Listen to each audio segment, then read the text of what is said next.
Vítam vás pri Dýchej slovo.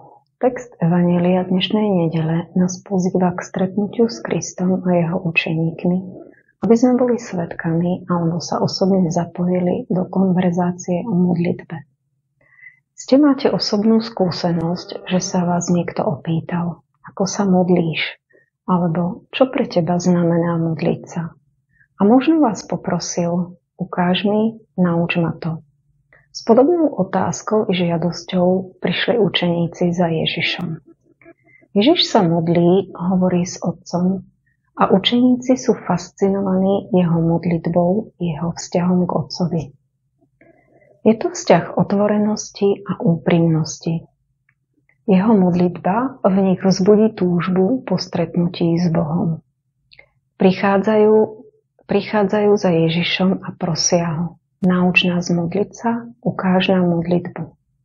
Ježiš ich postupne vovádza do tajomstva modlitby, teda do tajomstva svojho vzťahu k Otcovi a zároveň im predstavuje Boha, ktorý je Otcom, priateľom.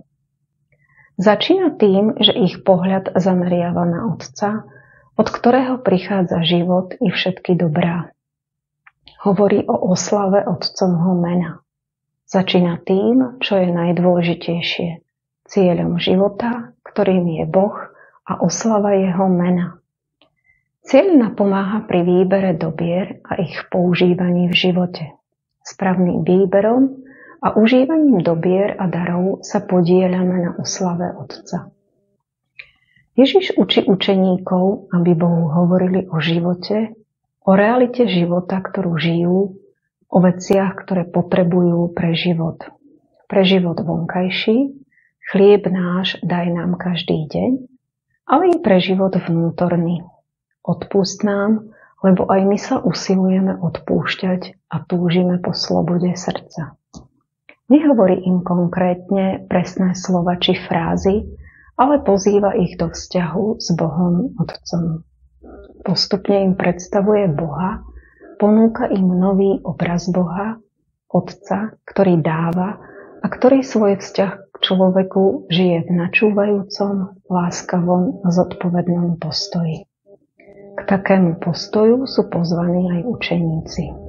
Vysvetľuje im, že Boh dáva to, čo človeku prospieva, vedie ho k životu a neponúka niečo, čo mu život berie či ubližuje. Nedáva im teda presné pravidlá a inštrukcie, ako to musia robiť, aby sa správne modlili, ale pozýva ich k skúsenosti. Proste a dostanete, hľadajte a nájdete. Nestačí len stáť pri dverách, je treba aj zaklopať, aby boli otvorené. Svoje pozvanie k skúsenosti dôvery a priamého, otvoreného prístupu k Bohu umocňuje tým, že ukazuje na dar ducha a na jeho prítomnosť.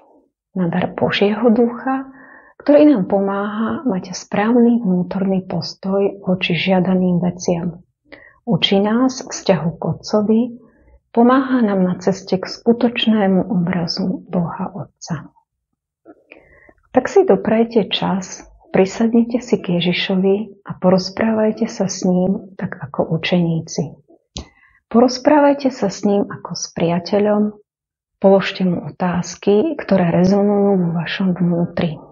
Dovoľte, aby vás vtiahol do tajomstva jeho modlitby, do tajomstva jeho vzťahu k Otcovi. Dovoľte si byť v rozhovore s ním spontánny a autentický. Dovoľte si zakúsiť, že Boh je vám blízko. Prajem vám pokojný nedeľný čas.